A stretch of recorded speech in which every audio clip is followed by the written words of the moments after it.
Okay, so I'm finally getting to part 2 of the video. I've been busy with a bathroom remodel. Sorry it's taking so long to get back to this, but to take this rear bumper off, it's gonna have a few screws here, here, and here.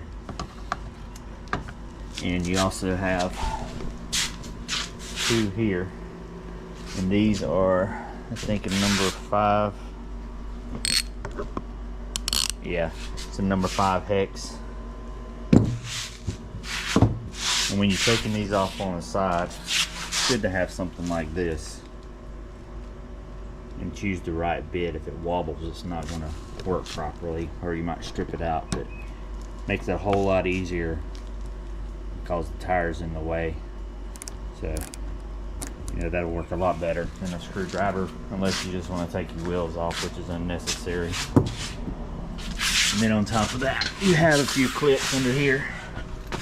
You're gonna have 1, 2, then one on the other side, and one on this side. That's 4, and that should be it.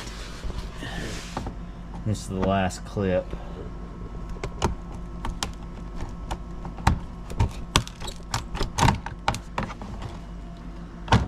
And it helps to have one of these tools, a little clip tool. You can buy them at AutoZone.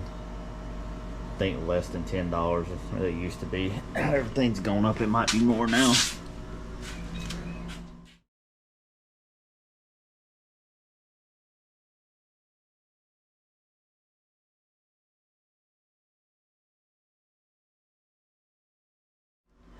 Okay, once you have these 3 screws out, the 4 clips off the bottom, the 4 hex bolts on the back of the bumper, and you're ready to take this thing off, you just come around here and grab this edge underneath here and just slightly pull. You got to be very careful because there's not much holding that bumper on. There are some clips and stuff up in here. The bumper hooks on this little thing here and pops in these screws. But if it's not holding properly like this one isn't, you got to really watch it, because as soon as I pulled that one side off, this bumper wanted to go. And you got to be careful when you're pulling these bumpers off. If it's not coming, do not pull really hard on this. Just kind of try to ease it out, because there's only a little clip in here, or a little bumper bracket in here holding these things on. But sometimes they don't want to turn loose, and if you pull too hard, you will flex your bumper, you will crack your paint.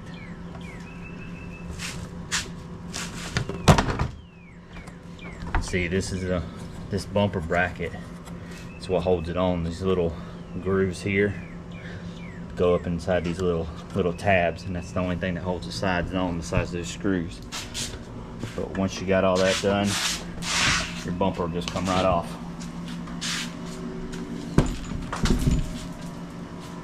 And a bunch of trash will fall out of it, of course. Okay, once you got your bumper off, there's no sense in moving the reinforcement pad. I mean, it's not really going to be in the way, not that I can think. It's going to have 4 bolts holding this reinforcement bar on, 2 on top, 2 on bottom, 4 on both sides.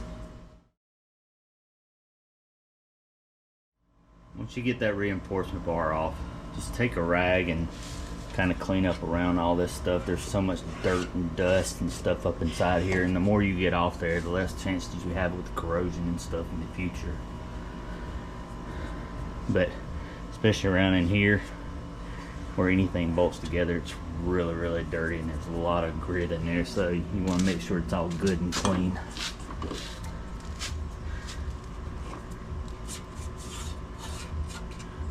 A little oily too. Another issue you run into is this here. And if you see here, it runs all the way down. Well, I'm not sure what this is for. Not sure what this is for, because on this car, it does not bolt to anything. It does not even touch the bumper. So I'm really not sure what it is. Maybe for the other cars that don't have the center exhaust, maybe that's part of where the exhaust hangs or something. I don't know. But looking at everything,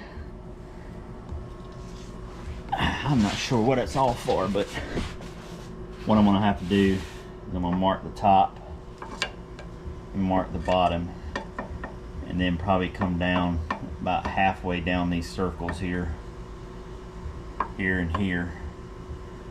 And we'll try to cut back.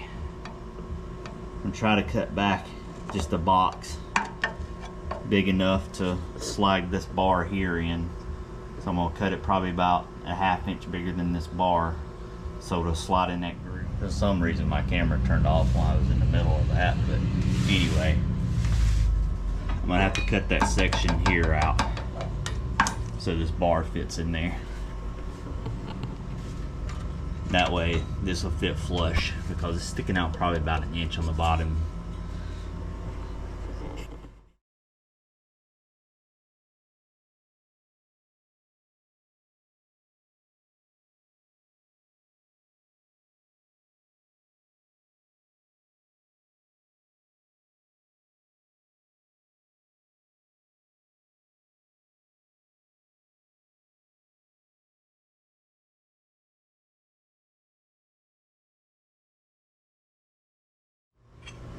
Okay, got this section cut out.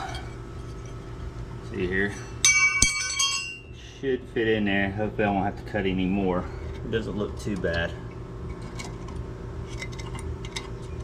I really didn't want to remove this whole thing because who really knows what it does, but this way it'll still have the support and everything behind it, and hopefully everything will fit in there good.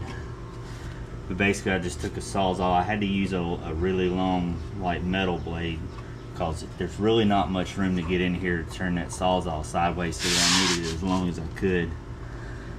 But I was trying not to cut into these pinch welds here on either side. The less paint I take, the less chance of it corroding. But like I said, I'm gonna file this down, clean it up a little bit if it's right, and then I'll just spray a little high build primer or something on it, and then put some like black undercoat and stuff on it to keep it from rusting.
Okay, I got 2 bolts in here, one on each side just to see.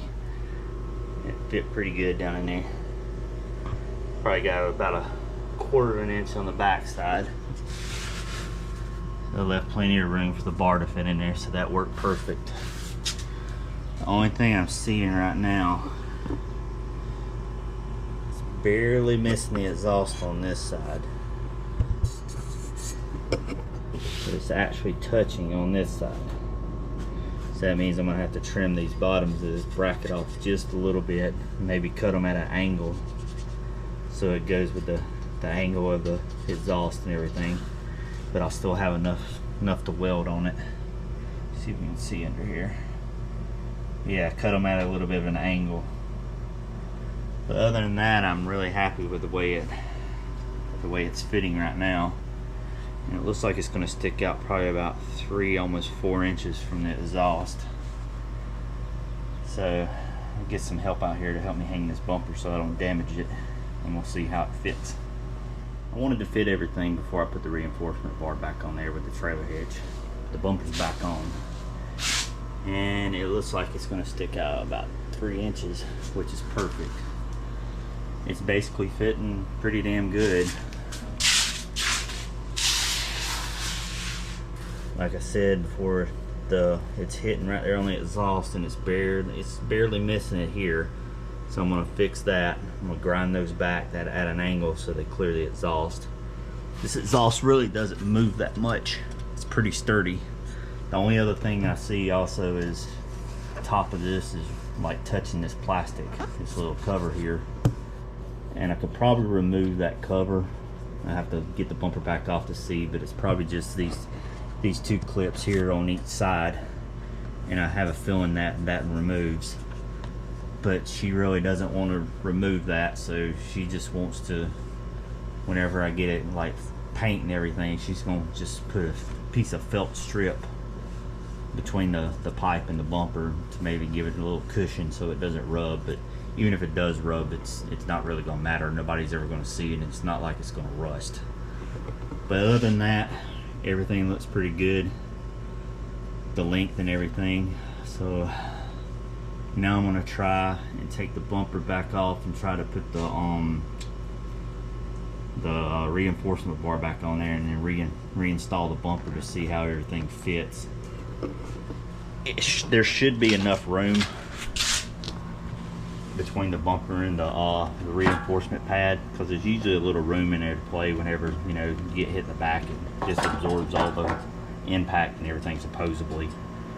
But yeah, we'll see if this fits with the hitch, and we'll put the bumper back on and see if there's any issues. And